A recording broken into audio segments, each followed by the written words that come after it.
Hi YouTube, I'm Laura, and in this video, I'm going to teach you how to draw a semi-realistic face. All you need is a pencil, a piece of paper, and of course, ideas. We're going to start off with simple shapes. The first step is to make a circle. The way I draw circles, I use a bunch of small strokes in order to get half, and then I do the other half. You could just quickly draw the whole thing, but the chance of you getting it right is very, very low unless you've done it like 1,000 times. And I think I've done it maybe more than 1,000 times, and I still do this. The first guideline is one right down the center of the circle, dividing it in two. This guideline is by far the most important because it's a symmetry line. Symmetry lines are really important, especially in art for people, because the more symmetric a face is, the better and more appealing it looks.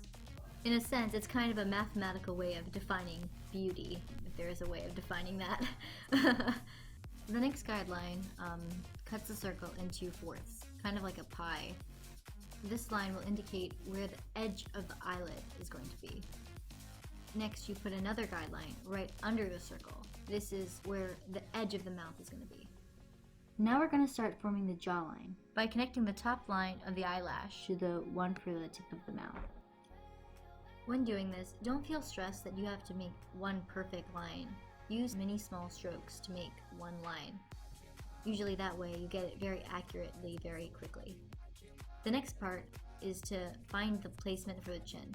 Now this can vary depending on what style you want. For real people, you'd make it the exact size of the quarter of the circle that you made earlier. But for a more manga-like or anime look, you'd want to put the chin a lot closer to the face. For a more realistic or semi-realistic look, make it the same length as the quarter. The next step is to take the end of the line you just made and connect it to the point where you want the chin to be.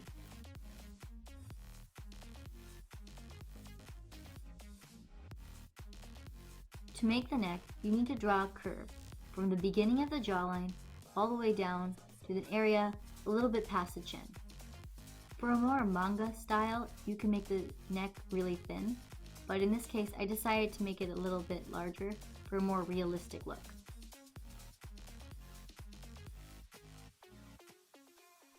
Now here is where it gets tricky and symmetry becomes really important. I start with a guideline indicating how wide or large I want the eyes to be. Then, after that, I make two other lines on opposite sides of the symmetry line to indicate how much width I want between the two eyes. I start with a curved line for the top of the eye. This line actually goes past the guideline I made, but I do that because I want to make the lashes a little thicker. The eyeball should not go past that line. That's what it's really there for. I start thickening up the lash line. It gives it a more feminine look, and I'm deciding to make this character a girl. I start to add a few lines coming out of the lash line to show the eyelashes. I make the corner of the eye with a line pointing inward. Now, the more drastic you make the angle, the more, angry or determined the character will look. Now I'm adding more eyelashes to make her look a little more feminine. Now that I'm thinking about it, this is why people buy fake lashes, to look more attractive? Anyways, now I'm adding the lower lash line. This line should be placed right where you ended the corner of the eye. But if you really want to have a more manga-like style for your character, you can put it way past that and it will still look good. Now I'm putting the nose right smack in the center of the face. Not the circle, the face. It's kind of hard to figure out where the nose is, but a good rule is to keep it relatively close to the mouth and have some good distance between the eyes. Now I'm starting to make the lips of the second guideline we made for the face. The lips, or even the entire human body, doesn't really have any straight lines. It's all made up of relatively soft curves. I mean, the jawline is pretty straight, but the lips are very curvy. Especially in the middle, it has this dip and then it comes out with a nice curve, especially when someone's smiling. So to represent that, I made a little dip in the middle and I curved it out a bit. To finish off the lips, I add a line right under. This line represents the bottom lip. It's a little curved, but not too much. It's relatively straight. This represents the bottom lip. I also add a line for the nose. I also put in like a little bit of like scribbles. That represents the shading on a nose. It's a stylistic thing. You don't have to do it. I just think it makes it look more interesting. Now I start to add in the best part, the eyeballs. And when you do this, try to make it sure that the edge of the eye barely touches the bottom lash line.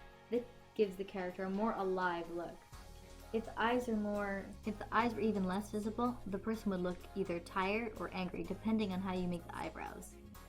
And of course the mouth. If you make the mouth happy and the eyebrows angry, you'll get a confident look.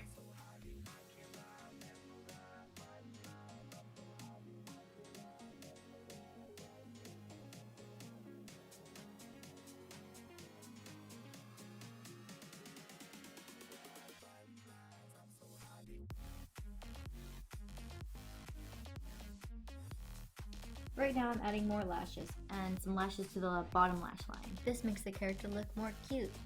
Here I'm adding an eyelid. Now you may think that eyelids aren't very important, but they actually are. And they make the character look a lot nicer and more appealing.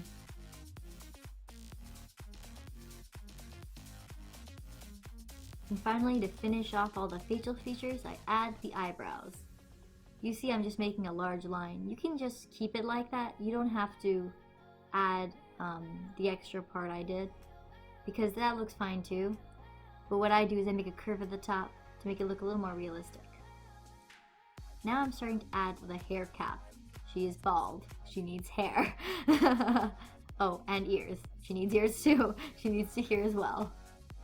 I make ears by making just a very large curve, starting from the beginning of the jawline all the way up to the top eyelashes.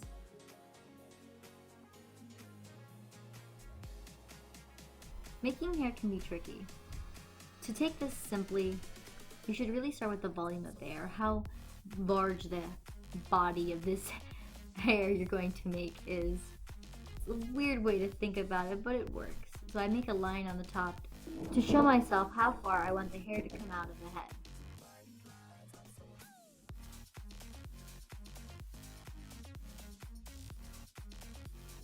I make a little dip at the top of the head to show the separation of the hair. I decided this girl should have bangs, so I don't have to worry about the forehead. I do this by making big clumps of hair. This helps just make the entire hair look a little more realistic, or just look more appealing. Because hair doesn't, although it's in like individual pieces, it does clump up a lot. So doing this is a better way of going at it than just trying to draw all the tiny little strands at once.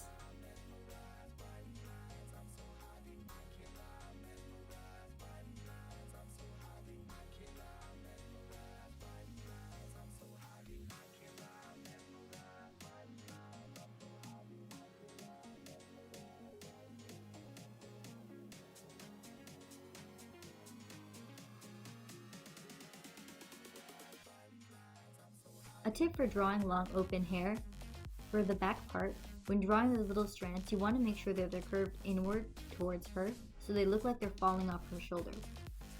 It gives the hair a more realistic look.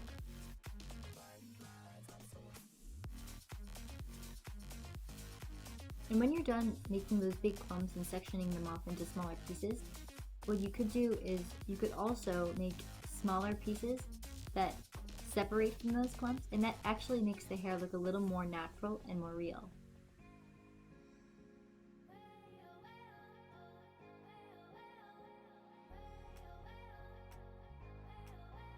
After you've finished fine-tuning the hair, erase all the guidelines.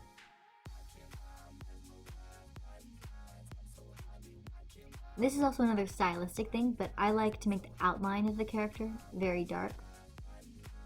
I also close up the shoulders with a half circle. It makes it look a little more professional than just leaving it out. It's kind of a nice way to wrap it all up. I also add other details in, such as the irises and of course some shading on her neck especially, and her nose. And in some parts in the back, where your light isn't hitting the hair. And in addition to darkening my outline, I also darkened some of the inner lines to make it stand out more.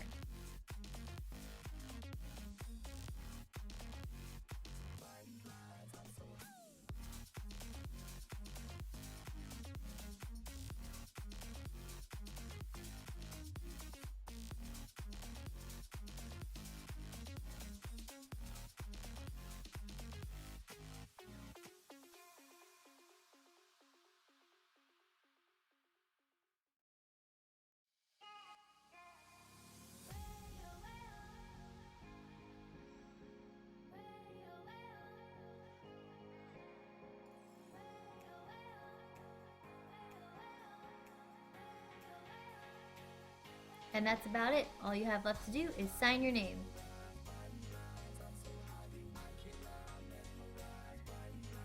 Thank you for watching. I hope you enjoyed this tutorial, and leave a like, subscribe, and I'll see you next time. Bye!